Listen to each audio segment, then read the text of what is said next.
Hello, and welcome to the This Happened Today in History podcast. I am your host, Mr. Miller. This podcast will cover a number of topics that happened on this date in history. Please visit the podcast webpage at thishappenedtoday.buzzsprout.com. There you can download the notes page, which will help you organize the information as well as develop your own ideas on how these events change the world around us. If you're interested in hearing more, please consider subscribing so you will not miss out on what happens tomorrow in history. Today is April 13th. In 1976, the United States government reissued the $2 bill as a Federal Reserve note, also called the Bicentennial II.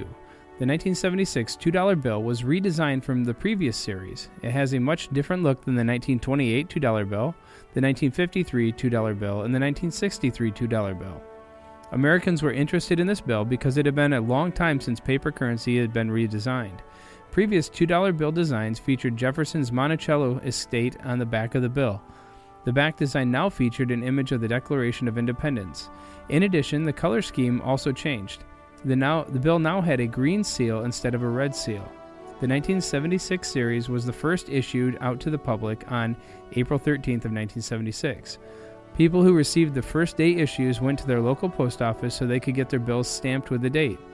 The value is slightly higher for stamp bills and stamped with unique city names. Star notes are replacement notes that have a star before the serial number. There are both common star notes and rare star notes. What separates them is the Federal Reserve Bank from which they were printed from. These bills were printed from 12 different Federal Reserve banks, and 2 of them are rare. The Federal Reserve Bank of Kansas City and the Federal Reserve Bank of Minneapolis are the rare varieties that you should be looking for. You can check your own bill by looking on the front left-hand side to see the issuing bank's name. The common variety 1976 $2 star notes are worth around $8 in fine condition. In uncirculated condition, the price is around $20 to $25 for bills with an MS-63 grade. The rare variety star notes can sell for around $80 in fine condition and around $150 in uncirculated condition with a grade of MS-63. There is one notable error for this series, but it's not immediately noticeable.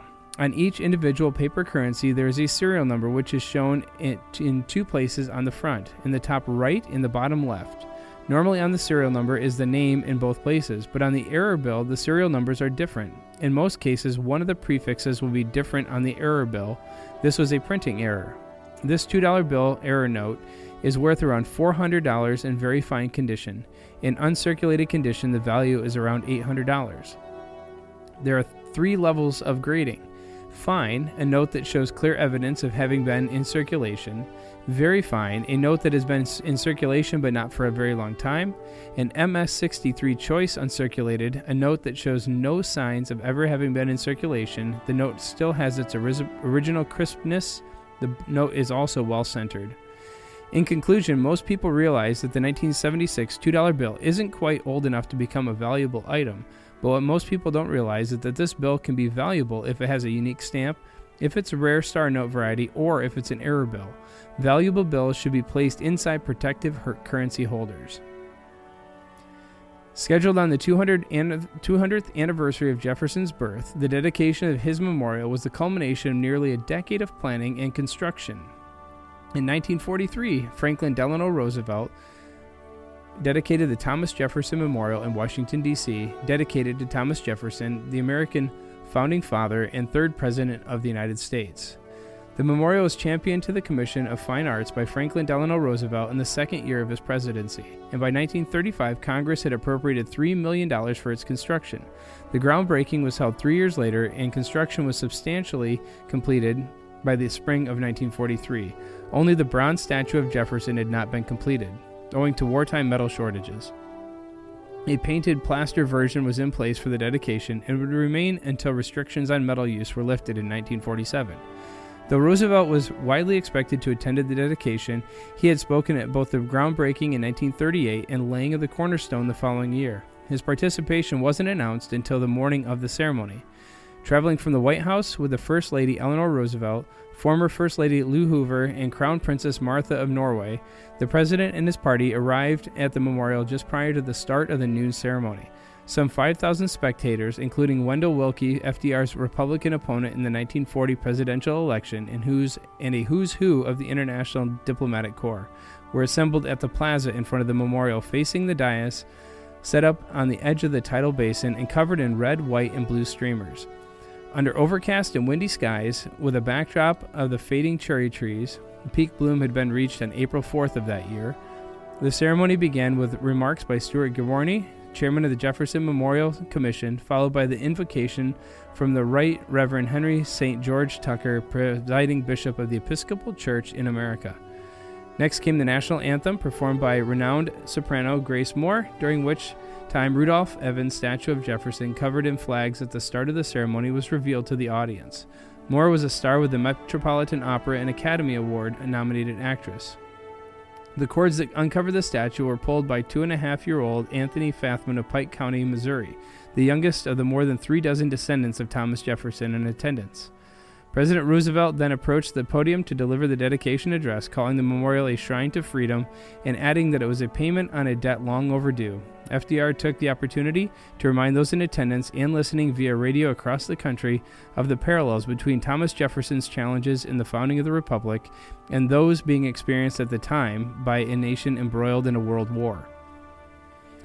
Roosevelt said, "He faced the fact that men who will not fight for liberty can lose it. We too have faced that fact. He lived in a world in which freedom and conscience and freedom of mind were battles still to be fought through, not principles already accepted of all men. We too have lived in such a world. He loved peace and loved liberty, yet on more than one occasion was forced to choose between them. We too have been compelled to make that choice." After the president's 6-minute address was concluded, the Marine Band played America, followed by the benediction, and then the crowds were allowed into the memorial as Roosevelt's motorcade returned to the White House.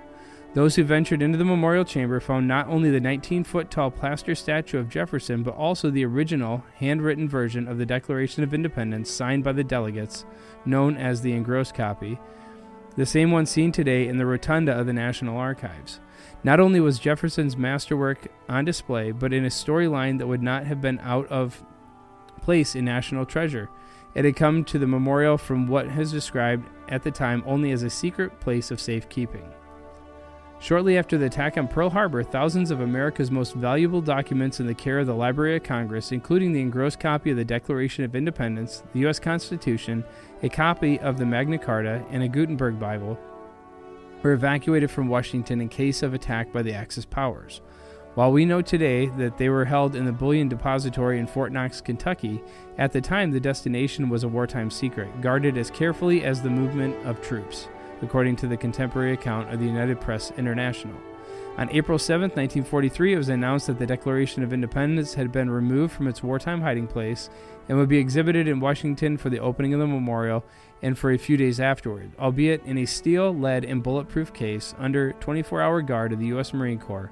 Having been exhibited at the foot of Jefferson's statue and viewed by thousands for those first few days the memorial was open, the Declaration of Independence was returned to Fort Knox, where it would remain until 1944, when military authorities assured the Library of Congress that the danger of an attack had passed. It was returned to Washington, put back on display on October of that year. On April 13, 1931, 4 firefighters from Chicago Fire Department died in the line of duty during a fire in an underground sewer tunnel.